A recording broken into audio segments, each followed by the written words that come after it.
오늘은 느헤미야 6번째 시간, 외부의 적보다 무서운 내부의 적, 탐욕이라는 제목으로 하나님 말씀 나누도록 하겠습니다. 사랑하는 여러분, 우리가 지난 시간 살펴본 것처럼 느헤미야와 유다 백성들은 산발락과 도비야와 같은 외부의 대적들의 집요한 테러 위협을 무엇으로? 기도로 이겨내며 성벽을 쌓아 올렸습니다.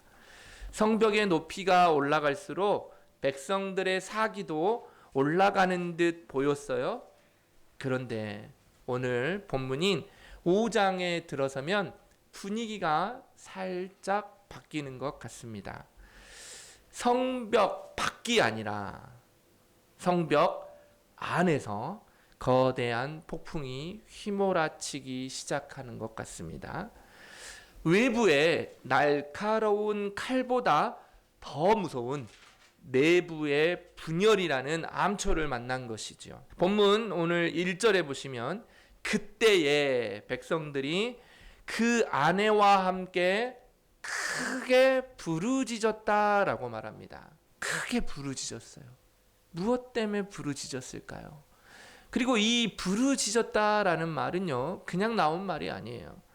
여러분 기억하십니까? 출애굽기 3장 9절에 보면 이스라엘 백성들이 애굽의 압제에 의해서 자신들을 벽돌 나르기 해서 공사를 시켰잖아요.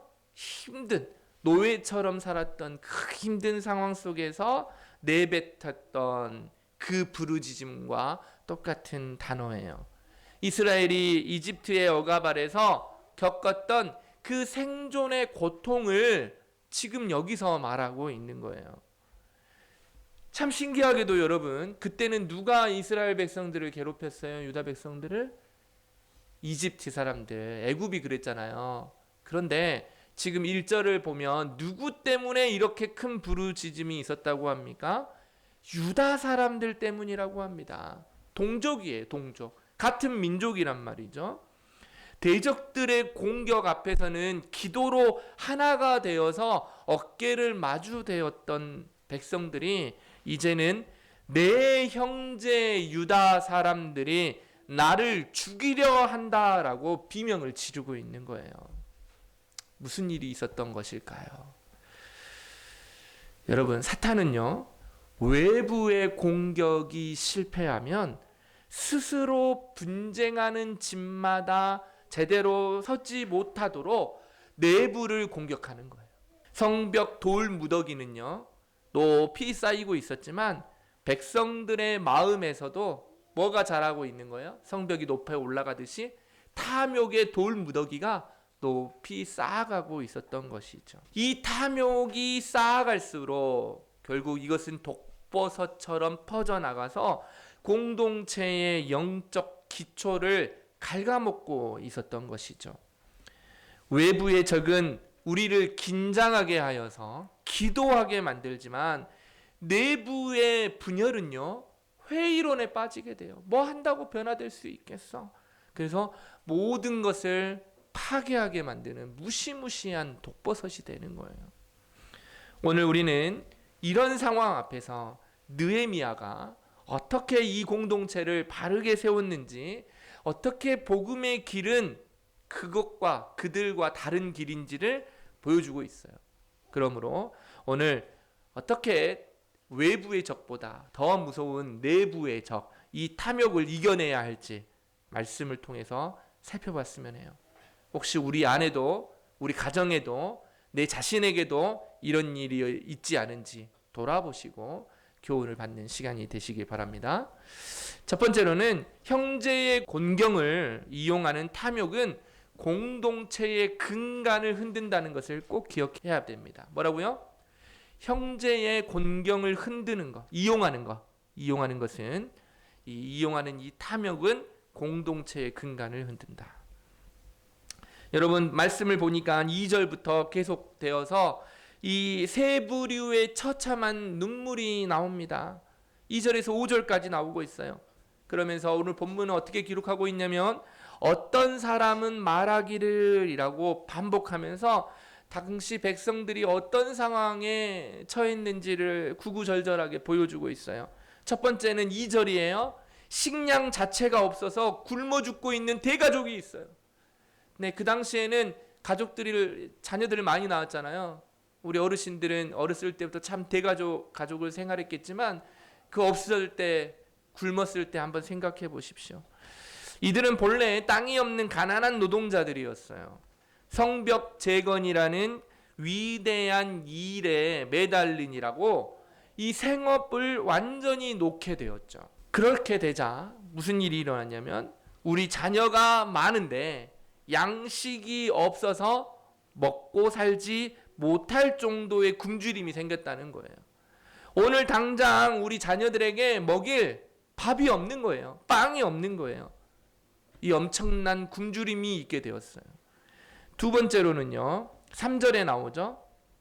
농민들의 부르짖음이 나옵니다. 이들은 땅은 있었어요.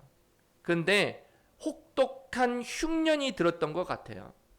그래서 조상 대대로부터 내려왔던 이 땅을 흉년이 드니까 먹을 것을 구하기 위해서 뭐라고 되어 있습니까?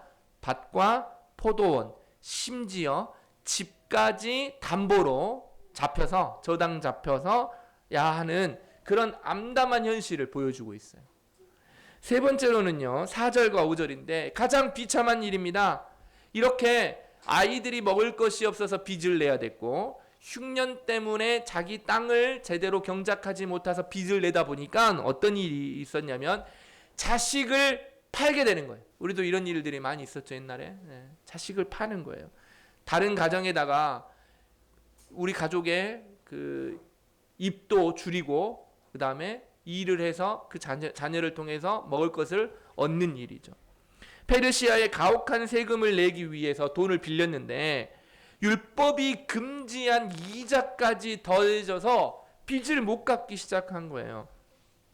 그런데 이 돈을 갚기 위해서 누가 이 내 자식을 사갔냐면 말씀에 보면 뭐라고 되어 있죠? 우리의 육체도 그들의 형제의 육체와 같고 우리 자녀도 그들의 자녀와 같거늘. 무슨 말이냐면 동족이 우리 똑같은 민족 유다 사람들이 돈 있는 사람들이 돈 없는 사람의 자녀를 샀다 이 말이에요. 그래서 이 노예로 팔려간 딸들을 보며 무력감에 빠진 거였어요. 다시 정리하면요.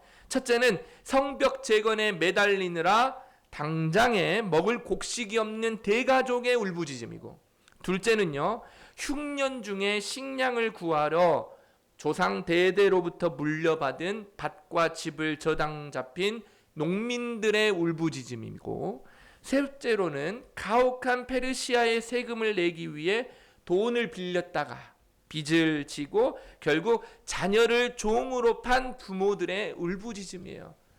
여러분 어떻습니까? 이 세 가지의 울부짖음이 그냥 그런가 보다 이 정도로 느껴집니까?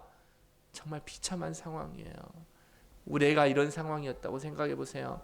우리나라가 좀 잘 살게 되니까 이런 느낌이 없을지 모르지만 조금만 앞당겨도 저희 부모님 세대만 해도 이런 일들은 우리나라에도 비일비재했다는 것을 알 수 있어요. 백성들이 성벽 재건이라는 거룩한 이 일에 온 힘을 쏟느라고 정작 자신의 밭을 돌볼 손이 부족해졌고 혹독한 흉년도 거치게 된 거였어요.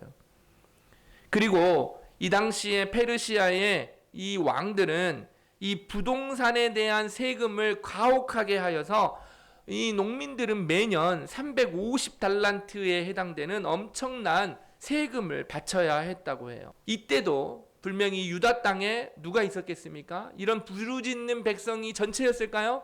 아니에요. 이때도 위기를 기회로 보는 부유한 사람들이 있었어요. 근데 그들이 이 고통받는 부르짖는 이 형제들을 위해서 궁유를 베풀기보다는 뭐 했을까요? 비즈니스를 한 거예요. 사업을 한 거예요. 야, 돈 벌기가 딱 좋을 때가 어떨 때죠? 남들이 위기 상황에 있을 때예요. 그 위기를 이용해서 내가 돈을 많이 벌고자 했던 것이죠. 특별히 오늘 본문에 보면 이자를 많이 쳐서 돈을 빌려주는 거예요. 그래서 이자로 자신의 배를 불렸던 것이죠. 그러지만 여러분, 우리 말씀을 통해서 하나님께서는 우리 많은 사람들끼리 서로 특별히 동족 유다 사람들끼리는 이자를 받으라고 했습니까? 받지 말라겠습니까? 받지 말라겠습니다. 그런데도 그들은 아랑곳하지 않았어요. 특별히 오늘 본문 5절에 보면 이 딸들을 종으로 파는도다 라고 하는데요, 이 종으로 팔았다는 것은 그냥 노예로 삼았다 이 정도의 단어가 아닙니다. 딸과 관련되니까 이건 처참한 단어예요. 성적으로 유린했다라는 뜻입니다. 채권자들이 빚을 갚지 못하는 가난한 형제의 딸들을 단순히 일꾼이 아니라 자신의 정욕을 채우는 첩으로 삼았다 이 말이에요. 인격을 말살하는 도구로 삼았다 이 말이에요. 그래서 매우 종으로 팔렸도다라는 말은 매우 참혹한 표현입니다. 동족에 굶주려가는, 대가족이 먹을 것이 없어서 힘들어하는, 이자를 못 내서 힘들어하는 우리 주변의 이웃들을, 그 눈물을 아랑곳하지 않고 그 피눈물을 닦아주려고 노력하지도 않고 가장 아픈 곳을 후벼 파고 있는 것이죠. 그리고 자기의 배를 불리고 있는 것입니다. 이러한 착취는요, 이스라엘을 하나의 가족 공동체로 부르신 하나님의 언약에 심각하게 위배되는 내용입니다. 하나님은 이스라엘 백성들을요, 단순히 각각의 개인으로 부르지 않고 가족 단위로 부르지 않으셨어요. 민족으로 부르실 뿐만 아니라 이 민족이 전체의 하나의 가족이 되게 하셨단 말이에요. 이 똑같은 개념이 교회 아니겠습니까? 교회도 하나의 가족이 되는 거하고 똑같아요. 율법은요, 그래서 형제가 가난해지면 거저주거나 이자 없이 빌려주라고 명령했습니다. 왜냐하면 항상 레위기 25장 35, 37절에 보면 그 빌려주는 대상이 남이 아니라 누구기 때문입니까? 나의 형제이기 때문입니다. 내 형제가 빌려주라 하는데 내 누나가, 내 형이, 내 남동생이, 내 여동생이 힘들어서 빌려달라 하는데 이자 받는 형제들도 있더라고요. 있습니다. 더 힘든 가족들도 있지만 대부분의 형제들은 그렇지 않습니다. 그래도 도와주려고 하죠. 그래서 이것은 바로 단순히 기근이기 때문에 하늘의 비가 부족해서가 아니라 바로 백성들이 서로 탐욕에 이끌려서 상대를 경제적 이득을 취하려고 하는, 내 배를 배부르려고 하는 이용의 대상으로 삼았다라는 거예요. 여러분, 이런 일이 우리나라에도 있었어요. 혹시 아십니까? 국민방위군 사건이라고 아십니까? 우리나라가 1951년 일사후퇴 때 아주 1월 1사니까 1월 4일이란 말이에요.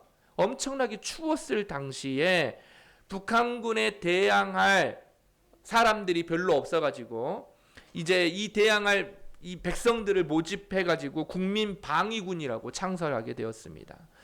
그런데 수십만 명의 이 청년들이 국민방위군이 되었는데 이 1월 4일 날 엄청나게 추웠는데 추위뿐만 아니라 굶주림으로 많은 사람들이 죽어간 사건이에요.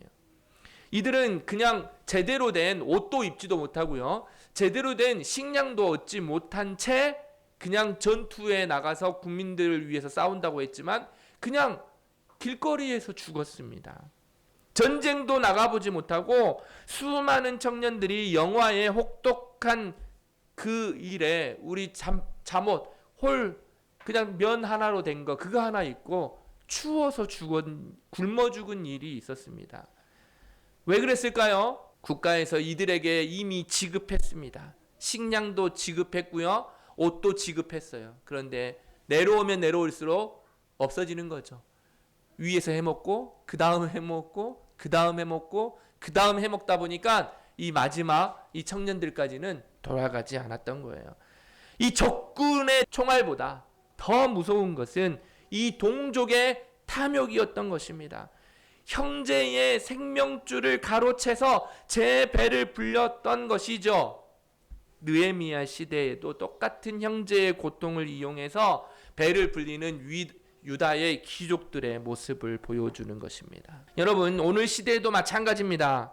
돈의 논리가 모든 관계를 집어살피고 있어요. 수익성과 효율성이라는 거창한 이름 아래에서 하나님의 형상대로 지음받은 사람의 존엄성은 쉽게 무너지고 있어요. 교회 안에서도 누군가 부동산 투기로 주식으로 돈을 많이 벌었다라는 이야기가 들리면 그 돈을 나도 어떻게 한번 벌어볼까라고 머리만 굴리며 살아갑니다. 그런데 여러분, 교회 안에 우리의 모습은 세상과 얼마나 달라 있습니까? 형제가 경제적인 파탄 앞에서 무너져 내릴 때 우리 교회는 그러지 않아서 다행입니다만 많은 교회들 안에 보면 서로 손가락질하죠. 야, 지혜롭지 못해서, 야, 어떻게 된 게 저 나이 먹도록 자기 가족 먹여 살릴 만한 능력이 없냐. 야, 어떻게 사람이 좋은 건 알겠지만 한 번 사기를 넘어서 두세 번 그렇게 사기만 당하냐 라고 비난하기에 앞서는 것을 볼 수 있습니다.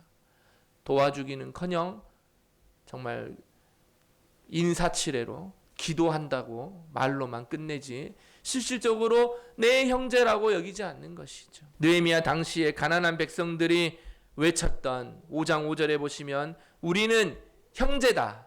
무슨 말입니까? 같은 살과 피다. 피를 가졌다. 이 형제임에도 불구하고 그 호소가 우리에게 사람들에게 잘 닿지 않는 것이죠. 복음은 우리에게 단호하게 명령합니다. 내 형제의 피눈물이 고인 웅덩이 위에 너의 화려한 밥의 탑을 쌓지 말라라고 말이죠. 그 탑은 하나님께 닿을 수 없으며 결국 무너질 수밖에 없는 탐욕의 허상일 뿐이라고 이야기합니다. 나만 잘 산다고, 우리 가족들만 부유하다고 바벨탑을 그렇게 쌓아가면 그 탑은 언제든지 무너질 수 있다라는 거예요. 찢긴 형제의 마음을 싸매주지 않고 그 아픔을 내 아픔처럼 여기지 않는 것은 그리스도의 긍휼을 무시하는 처사라는 것이죠. 하나님께서는 예수 그리스도를 통하여 자신의 부유함만을 자랑하지 않도록 하셨어요. 오히려 가장 부유하신 우리 주 예수 그리스도께서 모든 부유를 포기하시고 이 땅에 내려오신 것은, 바로 가난하게 되신 것은 우리도 그 예수 그리스도의 사랑 안에서 형제를 살리도록, 형제와 함께하도록, 한 공동체로 자라가도록 하신 일이라는 것 잊지 않으셨으면 좋겠습니다. 여러분, 이처럼 형제의 고통을 자기 배를 불리는 기회로 삼은 비참한 탐욕은 결국 외벽을 쌓는 수고를 헛되게 하고 공동체의 영적 근간을 뿌리채 흔들어 놓았습니다. 그렇다면 우리는 우리 안에 이 독버섯처럼 자라고 있는 이 끈질긴 탐욕의 사슬을 어떻게 끊어낼 수 있을까요? 단순히 결단하면 될까요? 아니면 그렇게 하지 않는 자들을 향해서 분노하면 될까요? 그들을 멱살을 잡고 그렇게 하지 말아라고 하면 될까요? 그렇게 할 수 없습니다. 느헤미야는 우리에게 이 모든 불의를 이겨낼 수 있는 더 근본적이고 강력한 영적 대안을 제시합니다.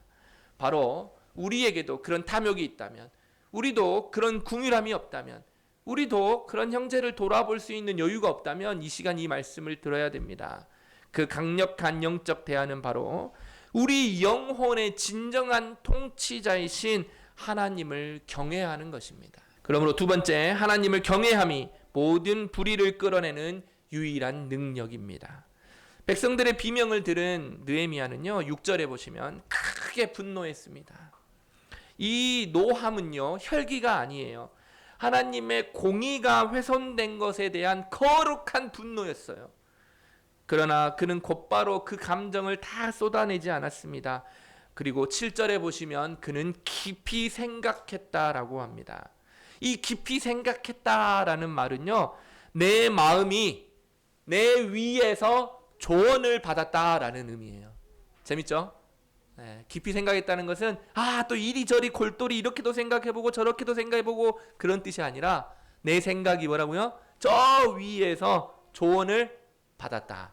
저 위가 뭘까요? 저 위가 뭐예요? 하나님에게 조언을 받았다. 하나님의 말씀을 들었다라는 것이죠.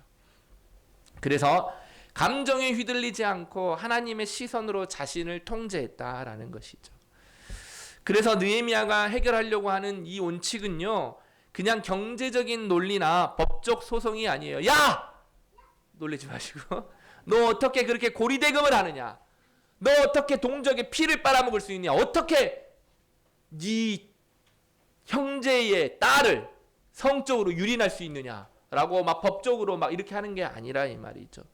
오히려 하나님의 성품대로 사랑하고 사랑하는 마음으로 그 형제를 억압할 수 사랑하는 마음은 절대로 형제를 억압할 수 없음을 보여주는 모습으로 나아가는 거예요. 그래서 이 문제를 해결하기 위해 7절에 보면 큰 대회를 엽니다. 이 대회라는 말이 이상하잖아요. 대회. 시합이 아니에요. 네, 대회. 지금 동계올림픽 아무도 모르는 동계올림픽이 되고 있다는데 잘 모르죠. 동계올림픽 하고 있는지 아십니까? 네, 이런 대회가 아니에요. 금메달, 은메달 따는 대회, 큰 대회가 아니라 이것은요, 바로 언약적인, 그러니까 언약 백성들이 함께 모여서 너희들이 얼마나 하나님의 말씀대로 잘하고 있는지, 잘하지 못하고 있는지를 나타내는 대회라는 거예요. 그래서 느헤미야는요, 10절, 11절에 보면 어떻게 합니까?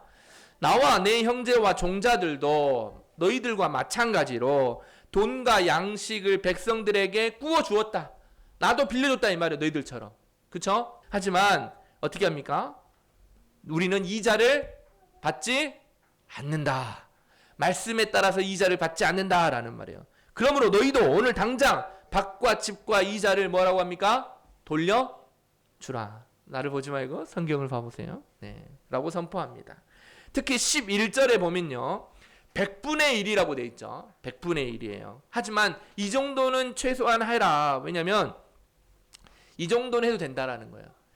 이 당시에 페르시아에서는요, 이자를 얼마 받았냐면 진짜 고리대금 업자들이었어요. 40에서 50%를 받았다고 합니다. 그러니까 이스라엘 백성들은 동족에게 100만 원 빌리면 얼마를 갚아야 된다고요? 150만 원. 네. 1000만 원 빌리면 1,500만 원. 네, 갚아야 됐어요. 그런데 1%로 바꾸라는 거죠. 왜냐하면 이마저도 사실 느헤미야는 형제의 불행을 착취하는 행위로 보고 중단시켰지만 그래도 최소한 이 정도라도 하는 것도 1%도 나쁜 짓이다 라는 거예요. 1%도. 이 말은 결국 이것은 영적인 결단에 호소하는 거에서 공동체의 연합을 위해서 기득권을 포기하라는 명령이었어요. 왜냐면요, 하나님을 경외하는 사람은 형제를 수익의 대상으로 보지 않고 사랑의 대상으로 보이기 때문입니다. 큰 교회 가면요, 네, 어떤 사람들이 많이 온다 그래요? 우리 신도시 큰 교회 가면 새로 장사를 시작하는 사람들이 그 교회 등록을 한다는 거죠. 왜요? 그래야만 내가 관계를 많이 맺으면 많은 사람들이 우리 가게에 올 거니까요. 물론 좋은 거 만들어서 우리 교인들에게 소개해주고 정직하고 좋은 음식 만들어서 우리 성도들이 와서 함께 먹고 즐기면 그것도 좋은 일이죠. 하지만 그 목적이 그런 게 아니라 사랑의 대상으로 보는 게 아니라 뭐의 대상으로? 수익의 대상으로만 보면 그것이 문제 있는 것이죠. 그래서 느헤미야는요, 이제 상징적인 행동을 하죠. 13절에 보세요. 옷자락을 털어버리는, 이렇게 털어버리는. 여러분 미세먼지가 많을 때 어떻게 해야 됩니까? 다 스타일러가 있어가지고 안 하시나요?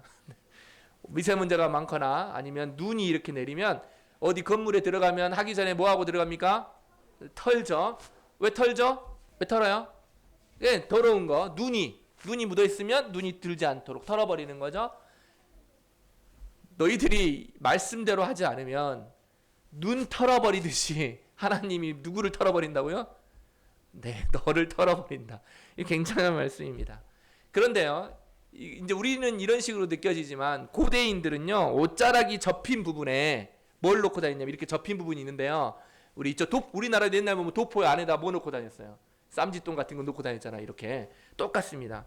돈이나 이 보물 같은 거, 소중한 거 놓고 다녔거든요. 그러니까 자기에게 소중한 것이 어디에 있어요?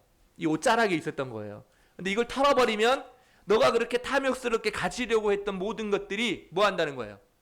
털린다. 다 떨어져 버린다. 없어져 버릴 것이다. 이 말입니다. 이 약속을 어기면 하나님이 너희 인생을 이렇게 또 표현이 그런데 과격한데 털어버린다. 끝나버린다라는 거예요. 이 무시무시한 경고 앞에 모든 백성들이 그래서 뭐라고 합니까? 아멘이라고 했습니다. 이것은요, 단순히 이 벌을 받을까봐, 털려버릴까봐, 이제 나는 있는 것마저도 다 없어져 버릴까봐 무서워한 것이 아니라 그들의 마비되었던 양심이 하나님 앞에서 큰 대회에서 이제 비로소 깨어났다라는 것을 보여주는 영적 회복의 선언이에요. 여러분, 정직하게 우리 가슴에 손을 얹고 우리도 한번 물어봅시다. 우리의 삶의 진정한 주인은 여러분 누구입니까? 여러분, 이 자리에 우리가 앉아 있으니까 다른 일이 아니라 모든 일을 멈추고 예배당에 왔으니까 나는 하나님을 예배하는 사람이요, 하나님을 경외하는 사람이라고 생각하면 그것으로 만족하면 안 됩니다. 여기서 하나 더 나가야 돼요. 정말 내가 나의 전부를 무엇으로 여기느냐? 정말 하나님이 나의 전부가 되시냐? 그거 말했던 것처럼 가장 소중한 돈이 옷자락에 있을 때 털어버리면 털려버리는 것처럼 다 털려도 뭐만 남아있어야 돼요? 하나님만 남아있느냐라는. 비즈니스는 비즈니스고 신앙은 신앙이라는 사람들이 있습니다. 합리적인 처세술로 위장한 사람들이 많아요. 그래서 우리는 하나님을 일요일날 1시간짜리 종교적 상자에다가 가둬버리려고 하는 영적 기만인 사람들이 많아요. 하나님보다 돈의 힘을 더 신뢰하는 사람들이 많아요. 이 모든 것은 다 우상 숭배입니다. 하나님을 경외하는 마음이 있는 자는 단순히 입술이 아니라, 단순히 그런 종교적인 행위가 아니라 우리의 지갑과 우리의 통장이 정직해지는 것이죠. 우리 경외함이 탐욕이라는 질주하는 차를 브레이크 잡을 수 있는, 하나님의 경외함이 잡을 수 있는 사람이 되어야 됩니다. 여러분, 우리를 위해 하늘 모든 영광을 다 버리시고 십자가에서 자신을 아낌없이 모든 것을 털어내신 우리 주 예수 그리스도의 거룩한 낭비가 있었기 때문에 내가 구원받았음을 기억해야 합니다. 우리가 그 은혜의 빚진 자임을 진심으로 깨달을 때 우리는 비로소 내 이익을 깎아서 형제의 눈물을 닦아줄 수 있는 사람이 될 수 있는 거예요. 그때야말로 우리 가정이, 우리 교회가 세상이 결코 흔들 수 없는 거룩한 은혜의 성벽으로 우뚝 세워질 거예요. 결국 이렇게 하나님을 경외하는 마음이 우리 영혼의 파수꾼이 될 때 우리는 비로소 탐욕의 유혹을 물리치고 형제의 눈물을 닦아줄 수 있습니다. 하지만 느헤미야는 여기서 멈추지 않았어요. 하나님을 경외하는 참된 믿음은 단지 관념적인 생각이나 입술의 고백으로 끝나지 않고 반드시 실제적인 구체적인 희생으로 증명되기 때문이죠. 그것을 느헤미야 자신의 모습을 통하여 예를 들어서 설명하는 거예요. 우리도 그러므로 우리가 하나님을 경외하는 자로서 살아간다면 실제적으로 우리의 삶이 어떤 모습이 되어야 되는지를 이 세 번째를 통하여 실천이 어떻게 나타나는지 바라봐야 돼요. 참된 지도력은 마땅한 권리를 포기하는 이 복음적 희생에서 나오는 거예요. 느헤미야 5장 후반에 가면요, 자신이 총독으로 재임한 12년 동안 자신이 어떻게 살았는지를 회고합니다. 그는 대제국의 총독으로서 마땅히 받을 수 있는 법적인 봉급이 있었어요. 이것을 총독의 녹이라고 돼 있죠. 그런데 14절에 보면 한 번도 받지 않았대요. 그러니까 월급을 받지 않았다라는 말이에요. 이전 총독들은요, 백성들을 쥐어짜기 위해서 총독의 녹뿐만 아니라 은 40세겔의 양식을 이렇게 징수했어요. 그들의 부하들도 백성들을 위해서 왕노릇하며 군림했었어요. 그러나 느헤미야는 똑같은 단어가 나와요. 누구 때문에? 하나님을 경외함으로 그렇게 하지 않았다 그래요. 오히려 그는 자기 돈을 털어서 여러분 150명의 관리와 많은 사람들을 대접했다라고 해요. 18절에 보면요. 매일 소 한 마리, 양 6마리가 들어가는 어마어마한 비용이었고요. 역시 파티에는 빠지지 않는 치킨도 나와 있어요. 네. 그는 백성들의 종살이가 무거움을 보고 자신이 마땅한 권리를 요구하지 않았단 말이에요. 어제 저녁에 우리가 주일 준비하면서 우리 가족들끼리 이 본문을 쭉 읽어보면서 제가 이제 어떻게 이 본문을 설명해 줬냐면, 내가 말이지 내가 총독으로서 말이야 이것도 했고 말이야 이것도 했고 저것도 알아? 라고 하는 것처럼 보인다고 착각하면 안 돼요. 그런 뜻이 아닙니다. 지자랑하고 있는 게 아니에요. 내가 말이야 이것도 하지 않았고 내가 할 수 있지만 이것도 하지 않았고 근데 니들이 이런 식으로 해, 이게 아닙니다. 이런 말이 아니에요. 오히려 이것은 그 자신의 이 희생이 보상을 바라지 않고 오히려 이것은 사도적 사역임을 보여준 거예요. 이게 무슨 말이냐면요, 바로 지도자는 자신이 이끄는 자보다 더 멀리 나가야 된다는 거예요. 그리고 이것은 장차 오실 예수 그리스도의 모습을 보여주는 거예요.